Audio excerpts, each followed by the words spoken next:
Hello and welcome to another 7 stories in 7 minutes.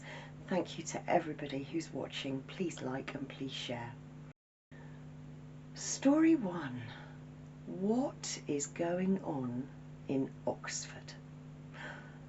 Well, first of all, Oxford, if you're watching, do you know well, I'm sure you probably do, you're about to get a congestion charge. So here we have the metro, and they're very kindly providing a map which is going to show where you can drive and where you can't. Anyone would think they didn't want you to drive. So drivers in Oxford are now going to face a £5 London-style congestion charge after the controversial plans were approved, like you knew they would be. So you're going to have to pay daily, and the scheme is going to be up and running by November the 10th. That's only a few weeks' time. But that's not all. Oxford, very interesting place, isn't it? Oxford and Oxford University, the Golden Triangle. Story 2, Cherwell. Larry Ellison Institute gives Oxford £118 million for AI vaccine research. So, did you know that Larry Ellison has got his own Larry Ellison Institute of Technology, the EIT? And he's a very rich man, Larry Ellison. In fact, he's the richest man in the world. He's overtaken Elon Musk. And he's giving a lot of money to Oxford. It's almost like, you'll see in a minute, it's almost like he's buying Oxford. I wonder what for. But anyway, clearly here you can see that he's saying that scientists will use human challenge models. That's you and me. Where volunteers, we won't really be volunteers, will be asked to do things. They're going to be safely exposed to bacteria. Sounds delightful, doesn't it? Under controlled conditions, so don't worry about it, because the AI tools are going to keep you safe. And they're going to identify immune responses that predict protection. Like the sound of that? I don't.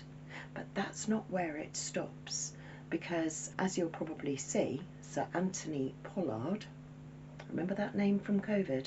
Sir Anthony Pollard is just, he's very happy.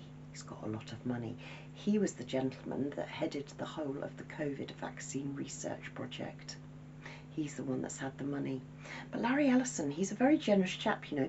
He's splashing the cash all over the Times. And here you can see in the Economic Times that he's splashed out £1.3 billion to make Oxford the new Silicon Valley. Like that? New Silicon Valley in Oxford, and he's been really generous with the cash. In fact, he's not just kind of bought the university. It reminds you of that advert. Do you remember that advert? The one about the razors and the shaving company. He liked it so much he bought the company. Well, it seems like Larry Ellison is very busy buying up most of Oxford, including the Eagle and Child pub. Strange name, eh? But anyway, the Eagle and Child pub was noted for hosting literary legends like J.R.R. Tolkien and C.S. Lewis. Lovely. And this is going to drive up investment in Oxford. Aren't you lucky? You're going to get loads of investment. And interestingly, in this article, and I'll read it, it says they're expecting to create around 5,000 jobs, more than doubling the workforce of Bill Gates Foundation. Anyone would think they're in competition. But yeah, he's very busy turning Oxford into the next, or the UK, Silicon Valley. And let's stay on story 4 with Larry Ellison, because here we are in Fortune. What is the Stargate AI project? Now, I've talked about the Stargate project for a long time.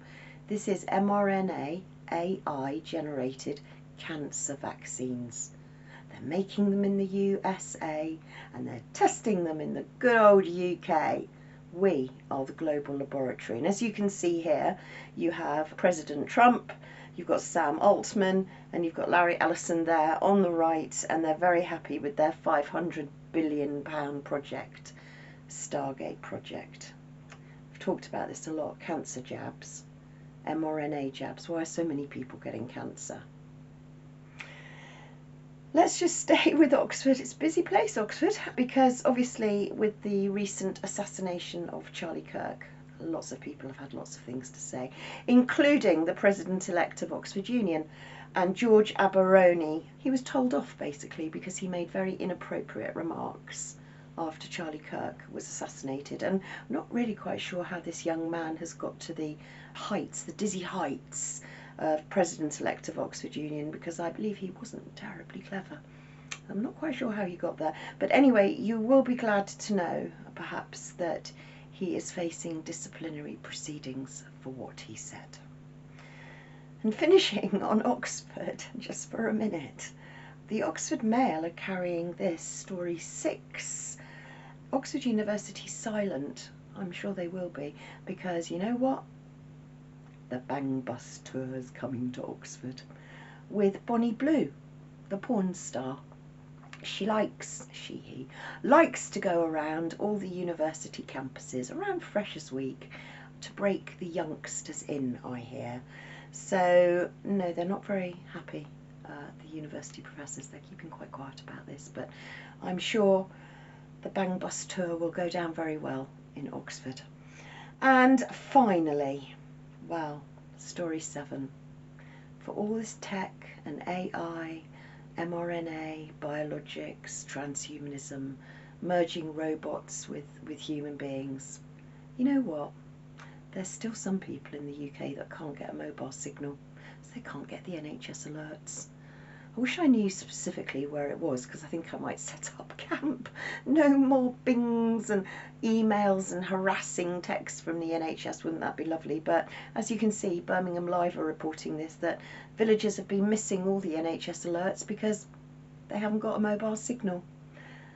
So we're not quite maybe as switched on as we thought we were. So when you hear all about these new tech advances that we're going through, just remember, not everybody is. But that is your 7 stories in 7 minutes. Thank you so much for watching. Thank you for listening. And if you like, please share, and don't forget, keep smiling.